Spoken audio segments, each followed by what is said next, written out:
ಪರಮೇಶ್ವರ್ 3 ಬಾರಿ ನನಗೆ ಮುಖ್ಯಮಂತ್ರಿ ಸ್ಥಾನ ಕೈ ತಪ್ಪಿತು ಅಂತ ಏನು ಮಾಡಿ ಈಗ ನಾ ಕೈ ತಪ್ಪಿದ್ದಕ್ಕೆ ಯಾರು ಕಾರಣ? ಕಾಂಗ್ರೆಸ್ ಪಕ್ಷ ಕಾರಣ.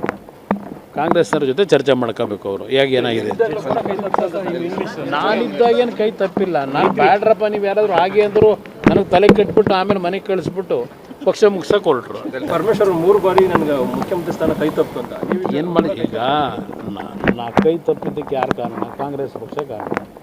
ಕಾಂಗ್ರೆಸ್ನವ್ರ ಜೊತೆ ಚರ್ಚೆ ಮಾಡ್ಕೋಬೇಕು ಅವರು. ಹೇಗೆ ಏನಾಗಿದೆ ನಾನಿದ್ದಾಗ ಏನು ಕೈ ತಪ್ಪಿಲ್ಲ. ನಾನು ಬ್ಯಾಡ್ರಪ್ಪ ನೀವು ಯಾರಾದರೂ ಹಾಗೆ ಅಂದರು ನನಗೆ ತಲೆ ಕಟ್ಬಿಟ್ಟು ಆಮೇಲೆ ಮನೆಗೆ ಕಳಿಸ್ಬಿಟ್ಟು ಪಕ್ಷ ಮುಗ್ಸಕ್ಕೆ ಹೊರಟ್ರು. ಪರಮೇಶ್ವರ್ 3 ಬಾರಿ ನನಗೆ ಮುಖ್ಯಮಂತ್ರಿ ಸ್ಥಾನ ಕೈ ತಪ್ಪಿತು ಅಂತ ಏನು ಮಾಡಿ ಈಗ ನಾ ಕೈ ತಪ್ಪಿದ್ದಕ್ಕೆ ಯಾರು ಕಾರಣ? ಕಾಂಗ್ರೆಸ್ ಪಕ್ಷ ಕಾರಣ. ಕಾಂಗ್ರೆಸ್ನವ್ರ ಜೊತೆ ಚರ್ಚೆ ಮಾಡ್ಕೋಬೇಕು ಅವರು. ಹೇಗೆ ಏನಾಗಿದೆ ನಾನಿದ್ದಾಗ ಏನು ಕೈ ತಪ್ಪಿಲ್ಲ. ನಾನು ಬ್ಯಾಡ್ರಪ್ಪ ನೀವು ಯಾರಾದರೂ ಹಾಗೆ ಅಂದರು ನನಗೆ ತಲೆ ಕಟ್ಬಿಟ್ಟು ಆಮೇಲೆ ಮನೆಗೆ ಕಳಿಸ್ಬಿಟ್ಟು ಪಕ್ಷ ಮುಗ್ಸಕ್ಕೆ ಹೊರಟ್ರು. ಪರಮೇಶ್ವರ್ 3 ಬಾರಿ ನನಗೆ ಮುಖ್ಯಮಂತ್ರಿ ಸ್ಥಾನ ಕೈ ತಪ್ಪಿತು ಅಂತ ಏನು ಮಾಡಿ ಈಗ ನಾ ಕೈ ತಪ್ಪಿದ್ದಕ್ಕೆ ಯಾರು ಕಾರಣ? ಕಾಂಗ್ರೆಸ್ ಪಕ್ಷ ಕಾರಣ. ಕಾಂಗ್ರೆಸ್ನವ್ರ ಜೊತೆ ಚರ್ಚೆ ಮಾಡ್ಕೋಬೇಕು ಅವರು. ಹೇಗೆ ಏನಾಗಿದೆ ನಾನಿದ್ದಾಗ ಏನು ಕೈ ತಪ್ಪಿಲ್ಲ. ನಾನು ಬ್ಯಾಡ್ರಪ್ಪ ನೀವು ಯಾರಾದರೂ ಹಾಗೆ ಅಂದರು ನನಗೆ ತಲೆ ಕಟ್ಬಿಟ್ಟು ಆಮೇಲೆ ಮನೆಗೆ ಕಳಿಸ್ಬಿಟ್ಟು ಪಕ್ಷ ಮುಗ್ಸಕ್ಕೆ ಹೊರಟ್ರು.